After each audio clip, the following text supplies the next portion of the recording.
미션 다이어리.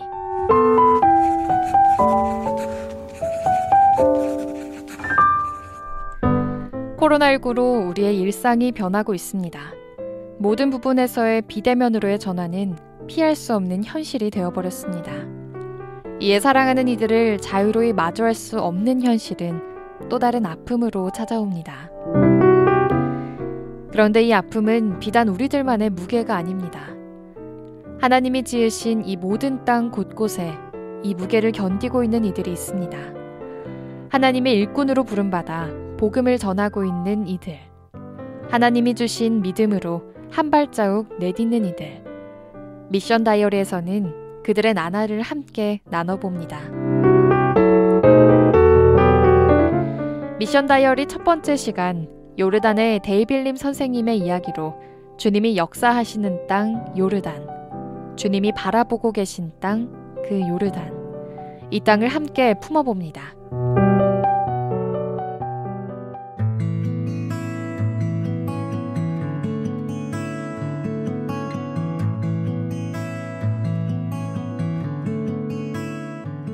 코로나로 많은 것이 변해가는 세상은 저희가 사는 이곳 중동 무슬림의 땅도 예외가 아닙니다.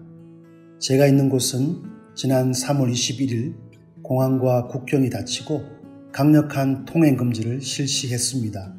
그 이후에 타국에서 출입하는 사람들이 없었고 그로 인해 확진자도 많지 않았습니다. 나름 코로나 대처를 잘했다 평가했습니다.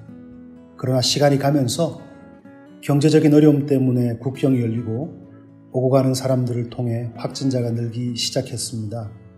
정부는 마스크를 단단히 쓰라고 이야기하고 그렇지 않을 시 높은 벌금을 부과하겠다 행정명령을 내렸지만 그 명령이 백성들의 일상생활에서 시행되기에는 이곳 사람들도 이미 많이 지친 듯합니다. 매일 확진자가 늘어가는 뉴스와 친구가 사는 건물에 확진자가 생겨서 건물 전체가 격리되어 2주간 나갈 수 없어 기도를 부탁한다는 소식을 들으면서 조금씩 걱정이 늘어갑니다. 9월 1일부터 이곳 학교도 개강을 했습니다. 아이들이 다니는 학교의 이야기를 들으니 대면 수업을 진행하면서 하루 종일 마스크를 착용해야 하니 선생님도 아이들도 모두가 힘들어합니다. 모두에게 익숙치 않은 상황이기에 불편함이 클 수밖에 없습니다. 아울러 날씨도 40도를 웃도는 더위에 선풍기로는 감당할 수 없어서 학교는 오전 단축 수업으로 결정을 내렸습니다. 만약 확진자가 더 늘어난다면 당장이라도 온라인 수업으로 전환할 수 있으니 학교는 모든 가능성을 열어두고 하루하루 진행하고 있습니다. 이런 어려운 상황에서 가장 힘든 사람들은 이 땅에 가난하고 소외된 사람들이 아닐까요? 그들 중에 제가 있는 곳에는 전쟁으로 정든 고향을 떠나 국경을 넘어 이웃나라로 피난온 난민들이 많이 있습니다. 저희들 사역은 시리아와 국경을 맞댄 북쪽 지역에서 시리아 난민 가정들을 방문하여 친구가 되어주고 육체의 빵과 생명의 복음을 나누는 일입니다.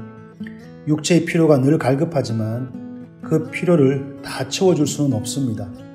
어려운 환경 속에서 하나님을 의지하며 하나님께 기도할 때 주님이 공급하시는 놀라운 은혜의 길을 저들에게 나누고 싶습니다. 무슬림 영혼들의 귀가 열릴 수 있길 기도해 주십시오. 오늘도 난민 친구들 5가정을 방문했습니다.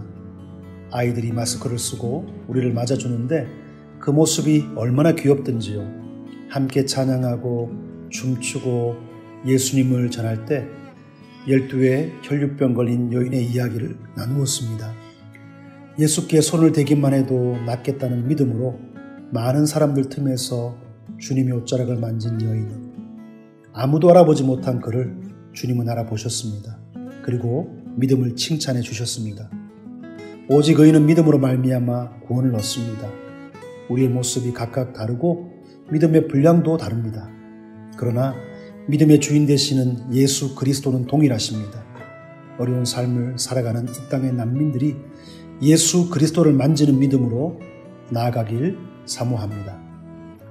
주님 안에서 성령의 열매가 연걸어 가고 있음을 믿기에 코로나로 인해 어려운 소식들이 계속 들려오지만 오늘도 주님의 보호하심을 의지하면서 존귀하신 주님의 이름을 들려주기 위해 이웃 난민들 가정을 녹화합니다. 저희들의 연약한 발걸음을 통해 살아가는 주님의 이름이 이 땅 한 영혼 한 영혼의 심령에 울려 퍼지기를 소망합니다. 승리하신 주님을 찬양합니다.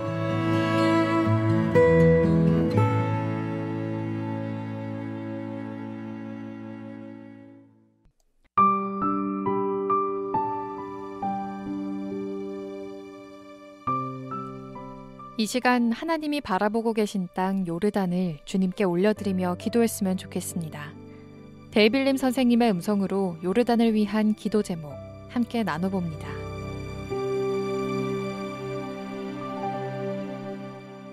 이 시간 요르단을 향한 하나님의 마음 기도 제목을 나눕니다. 첫 번째, 요르단 나라를 위해서입니다. 하나님께서 요르단을 중동 복음화의 통로로 사용해 주시길 소망합니다. 요르단과 국경을 마주하고 있는 많은 나라들이 전쟁과 테러로 사회가 불안하고 백성들이 고통당하고 있습니다. 동쪽 국경 이라크는 걸프 전쟁 이후 IS의 침공이 있었고 현재도 정치가 불안합니다. 서쪽 국경 이스라엘은 팔레스타인과 갈등으로 늘 어려움이 도사리고 있습니다.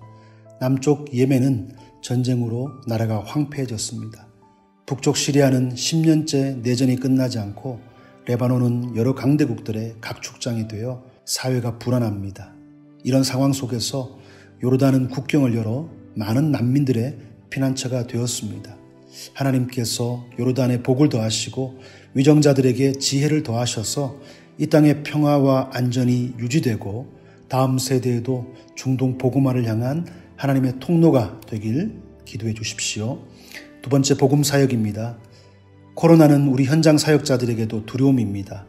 보이지 않는 적들과 전쟁을 벌이는 듯합니다. 이때 우리에게 가장 필요한 것은 보이지 않는 것을 볼 수 있는 믿음입니다. 믿음은 두려움을 이기는 큰 힘입니다.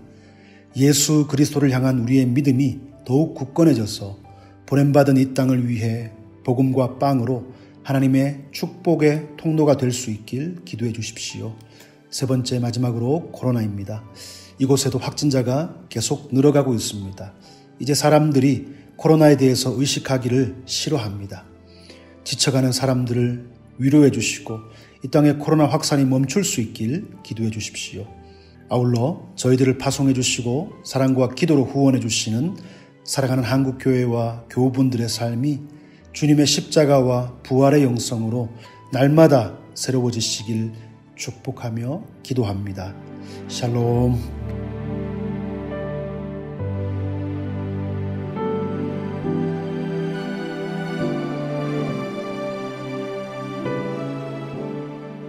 이 요르단을 하나님의 마음으로 품으며 기도 제목을 두고 함께 기도해 주셨으면 좋겠습니다.